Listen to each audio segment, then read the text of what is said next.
बाबा बैठ गए। बाबा के गण श्रृंगार प्रारंभ किए। गण सोचने लगे कैसे और कहां से सजाना प्रारंभ करे। तब तक एक गण की दृष्टि बाबा की जटाओं पर गई। काम दहन के समय क्रोध के कारण शंकर जी की जटाएं बिखर गई थी। गणों ने मिलकर जटाओं को समेटना प्रारंभ किया और समेटते समेटते ऐसा समेट दिया कि जटाओं ने मुकुट का आकार ले लिया। जैसे आकार बना, एक गण बोला टोपी का काम खत्म, ये दुल्हा का टोपी तैयार हो गया। एक गण ने कहा टोपी तो कितना भी सुंदर दूल्हा पहन ले, परंतु दूल्हा जब तक मौर न लगावे तब तक दूल्हा कैसा हो। यहां क्या बोलते हैं मौर को? मौर ही बोलते हैं। शंकर जी बोले क्या बोले? मौर। मौर क्या होता है? बोले कुछ नहीं प्रभु, एक रात की बात है, बस यहां उठा रहता है और सामने ऐसे झूलता रहता है, बस एक बार पहनना है। शंकर जी बोले उसके बाद? उसके बाद गंगा जी में स्वाहा। शंकर जी बोले सावधान, मौर पहनाओ, लेकिन ऐसा मौर पहनाना जिसको गंगा जी में न छोड़ना पड़े। क्यों? एक बार जिसको मैं सिर पे धारण कर लेता हूं उसका मैं जीवन में कभी त्याग करने वाला नहीं हूं, इसलिए सामान्य मौर न पहनाना हमको। अब गण सोचे ऐसा मौर कैसे बनाया जाए जिसको हटाना न पड़े। एक गण ने दिमाग लगाया, गया एक जगह कोने में 150-200 सांप नाच रहे थे। बलात में चलना है आज, सांप आनंद में नाच रहे, बस 1.5 घंटे बाद निकलना है बारात में। गण गया, जाकर सांपों के झुंड में से कहा देखो 10 mm से जितने पतले हो बाहर निकलो, तुम लोग जितने पतले पतले सांप हो बाहर निकलो।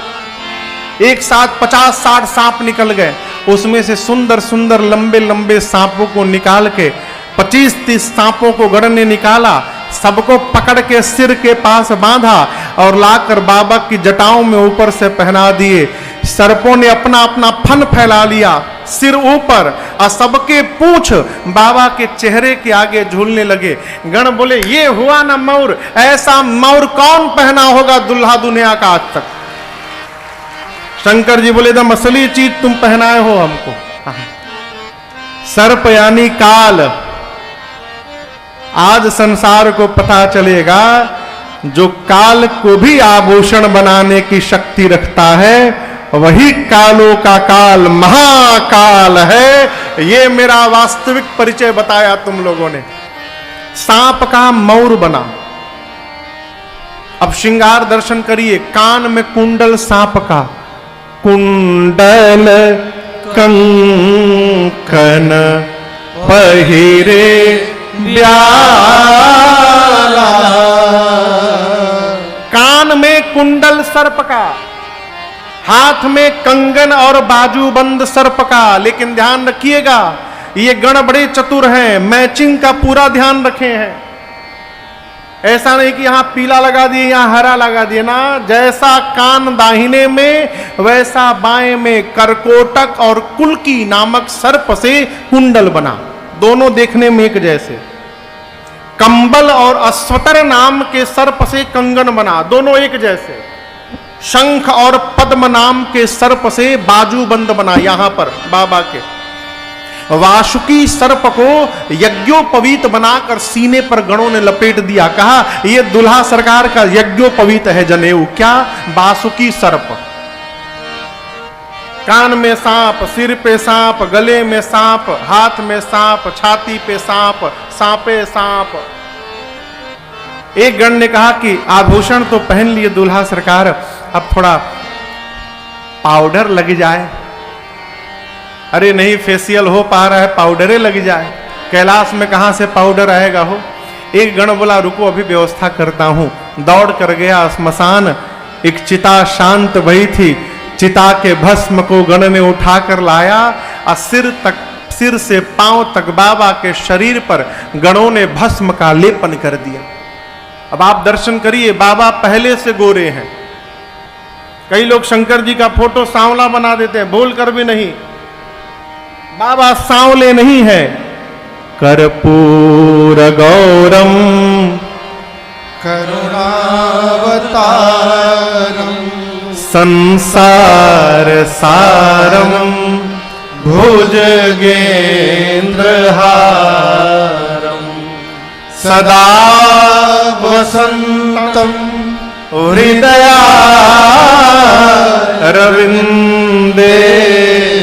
भवम भवानी सहितम नमा। कर्पूर गौरम, बाबा का वर्ण कपूर के समान श्वेत है। एक तो गोरा शरीर, ऊपर से भस्म लपेट दिए सब। पाउडर लगाने के बाद उसको हाथ से मिला के बराबर किया जाता है।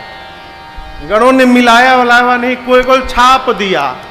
भस्म लेकर सिर से पांव तक भस्म का लेपन हो गया। आप सोचिए, भस्म लगा हुआ मुख और उसमें बाबा अपन 3 आंख खोल दिए होंगे, कितना सुंदर लगा होगा वो। 3 नेत्र, गले में हलाहल विष है, ललाट पर चंद्रमा शोभायमान है, सिर पर देव नदी मां गंगा विराजमान है। पूरे आभूषण में केवल 2 ही सुंदर हैं, एक गंगा जी, एक चंद्रमा जी। इसके बाद तो भगवान मालिक है। एक गण ने कहा कि दूल्हे का गला सूना लग रहा है। बोला अभी माला की व्यवस्था करता हूं। गया स्मशान, अब की बार 35 खोपड़ी लेकर आया। खोपड़ी बड़े बड़े सांप में सारे खोपड़ियों को डालकर अब बांध कर बाबा के गले में खोपड़ी की माला पहना दिए। बोले कितना सुंदर लग रहा है माला ना ये। एक हाथ में त्रिशूल, एक हाथ में डमरू। बाबा खड़े भय तो गणों ने देखा तो बाबा कुछ पहने ही नहीं है। एक गण ने कहा प्रभु आप कुछ पहन लीजिए आज। बाबा बोले आदत नहीं है मेरी। गणों ने कहा प्रभु दूसरे के नगर जाना है, ऐसे जाना उचित नहीं रहेगा। शंकर जी बोले क्या पहनाओगे? गण बोले जिस पर आप बैठते हैं उसी को लपेट देंगे। गणों ने उठाया, बागंबर लपेटा, जैसे लपेटा वो गिर गया नीचे। एक गण बोला रुको उपाय करता हूं। गया एक जगह, एक सांप बड़े प्रेम से नाच रहा था, पतला लंबा सांप। गण ने कहा देखो तुमको बहुत विशेष कार्य सौंपा जाने वाला है, तुम्हारा चयन हुआ है, लेकिन एक शर्त है, जहां तुमको ड्यूटी पे लगाया जाएगा वहां हिलना मना है। हिलोगे नहीं ना? बोला बिल्कुल नहीं हिलूंगा। गणों ने उस सांप को पकड़ के लाया, बाबा के कमर में बागंबर लपेटा और उसी सर्प से बांध दिया। हाथ में त्रिशूल, एक हाथ में डमरू।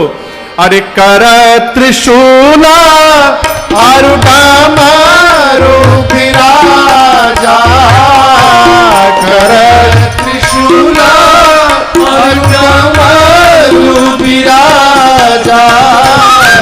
चले बसह चली बाजही बाजा, चले बसह चली बाजही बाजा। बोलो बम बम बम, बोलो बम बम बम, बोलो बम बम बम, बोलो बम बम बम, बोलो बम बम बम, बोलो बम बम बम, बोलो बम बम बम, बोलो बम बम बम। हर बम बम बम, हर बम बम बम, हर बम बम बम, हर बम बम बम, हर बम बम बम, हर बम बम बम, हर बम बम बम, हर बम बम बम। ओम नमः शिवाय, ओम नमः शिवाय, ओम नमः शिवाय,